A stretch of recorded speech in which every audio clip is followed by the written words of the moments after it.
Hi everyone, it's Jeffrey. It's red color. Good day or evening or whenever you're watching. Message of the day is you create your life. It was very clear. And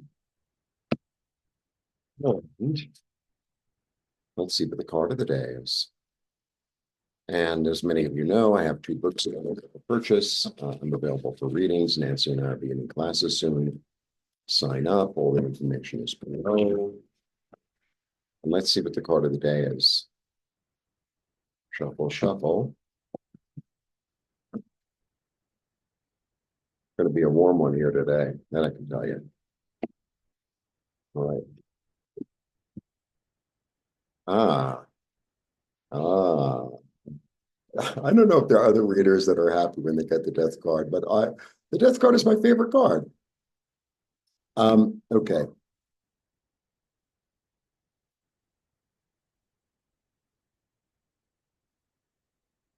You know, there's so much symbolism in this card. First of all, the death card is 13. It is the card of Scorpio.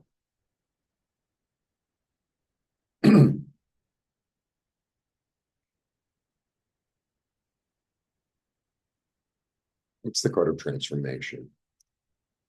And it's the death and the rebirth, the death and the rebirth. It's the phoenix rising. That's really what it is. So it's that energy in Scorpio of, I completely let go emotionally of who I was or what was, and I go down into the depths, and then I come up again, and as a new person. It's really kind of miraculous. It's really a miraculous little thing going on.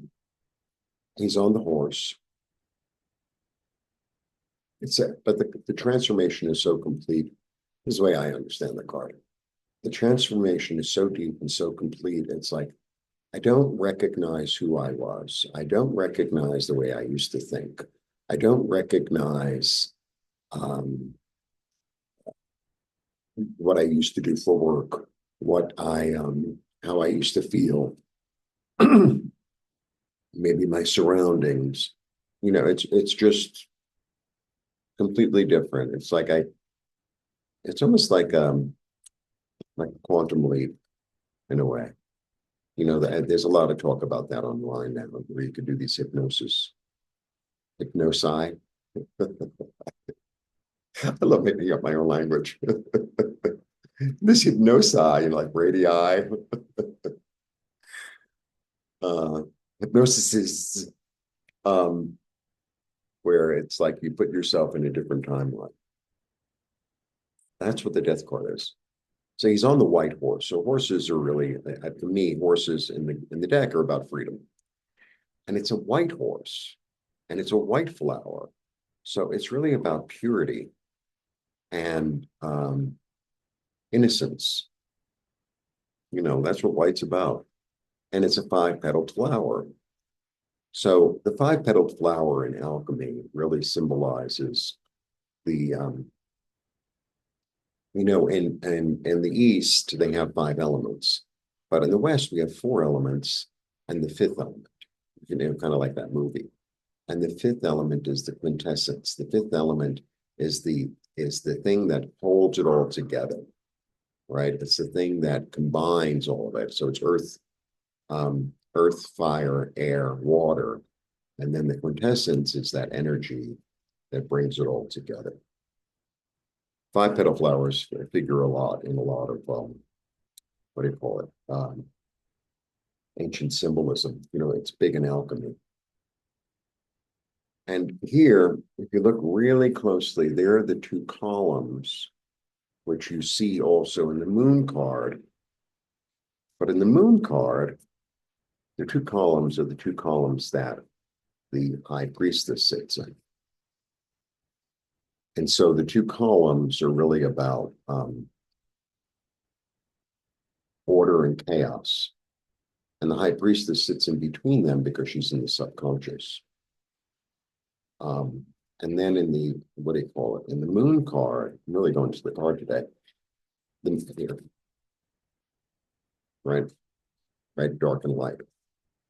It's the columns of Solomon's temple, which also figures in what do they call it? Freemasonry.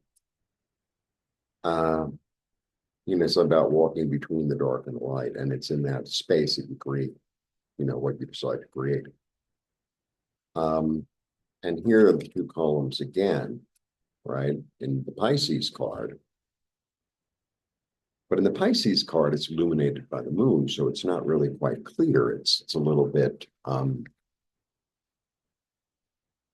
it's illuminated, but it's semi-illuminated because it's moonlight, and the moon, things seem a little sort of surreal. You go out in the full moon and it's like you could see it, but it's like it's not quite like seeing it during the light of day.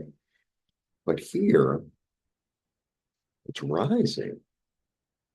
And, the road, it's dark, is leading up toward a new illumination, a new day, a new transfer. It's like you wake up one day and you're a butterfly. Like, what's this? What do I do with these? It's like, oh my God, I can lift off the ground. Let's go see another flower. That's what this is about. That's what this is about. It's about the past being gone. It's almost like something had to die so that something could live. I think that's it. It's like something had to die. And it was time for it to die in order for something new to come up.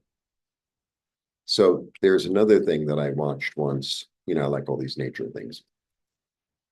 So, when the trees shed their leaves in the fall, everyone wants to rake them up because they fly all over the place. But they say that the best thing to do is to keep the leaves on the ground so that it protects the soil. It has it's all this organic matter. So when the snow comes, the organic matter can get into the soil and feed it for next spring. And that's the energy. That's the energy. It's like I allow things that no longer serve or that are old or that have bloomed and to just, it's almost like, you have a business and your business is doing fine. And then all of a sudden, you hit that peak. And then all of a sudden it starts to decline and someone offers you money for it. It's like, okay, I'm going to take that money and build another business like that. Like that's the energy of the card. So, I know in all the scary movies, they play the scary music with that. It's really a good card. It's really a good card. And it's also this understanding of what death is. And death is just part of the cycle of life. Like death and rebirth. Just it's part of the whole cycle. It's not, well, death is over here and life is over here. It's like, no, it's kind of one and the same. Or not one and the same, but they are complementary opposites. And you see that in Mexican art a lot. You really see that in Mexican art a lot. And that's really the understanding of this, a complete picture. A complete picture. Also, I don't have a pen in front of me, but the glyph of Scorpio. The glyphs are really important. I should really do a thing on the glyphs. So I'm going to do it backwards. It's 1, 2, and then it comes up again. And then it comes up. That's the scorpion's tail. And then it comes up again. Because that stinger, it can kill the prey and you can eat it. You're a scorpion. And that's the energy. It comes up again. So it goes from the snake into the eagle into the phoenix. It's like a triplicate energy. So that's what's going on in this card. So you create your life and what it's time to release, let go of, let die, let it. There's something, And sometimes between the two, between the death and the life, it's a little bit of a, what's going on here? Trust, it's like you're being transformed, you're being somehow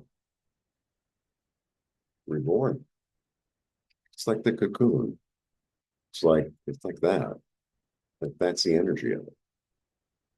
It's a really, for me, it's a really good card because I'm Scorpio and I'm not afraid to like look really deeply into how I feel, into what makes me tick, into mistakes I've made, into sadness, I'm not afraid because I know like the more information and the clearer I have, the clearer understanding I have emotionally, mentally, physically, etc., then I'm going to be able to utilize that, right, to reemerge,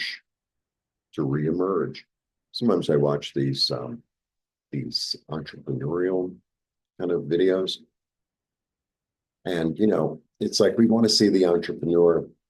So let's say there's somebody, uh, you know, oh wow, he's really successful or she's really successful. They have this and that, but they failed 20 times before that. No one talks about that, and that's fine. You don't think of, like the one who hit all the home runs. You don't count how many times that they swung the bat and missed, right? But all those misses lead to an understanding of this is how I have to hold my body. This is when to hit the ball. Right? It all leads to that. So it's a really good card. You create your life. So what needs to die, let die or kill it. And allow something new to emerge, or maybe it's already emerged or is emerging. Blessings. See you soon. Bye.